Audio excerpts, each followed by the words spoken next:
আমাদের রাজনীতিবিদরা ধীরে ধীরে চোর হয়ে উঠেছে, ডাকাত হয়ে উঠেছে। এটার কারণ কিন্তু এটাও যে আমরা শুধু তাকে মানে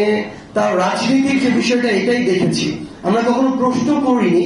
যে এই যে মানুষটা রাজনীতি করছে এই দলটাতে তার পরিবার চলার মতো একটা ব্যবস্থা করা হয়েছে কিনা, এইটুকু বৈধ উপায়ে আমরা একটা সুযোগ করে দিয়েছি কিনা,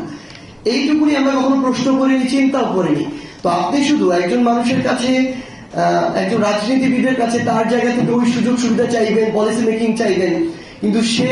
খেয়ে পড়ে থাকতে পারছে কিনা, তার পরিবারকে সাপোর্ট দেওয়ার মতো তার কোনো অ্যাবিলিটি আমরা তৈরি করে দিচ্ছি কিনা, এইদিকে বিন্দুমাত্র আপনার কনসার্ন থাকবে না, তাহলে তো দিন শেষে সে প্রথমে 100 টাকা চুরি করবে,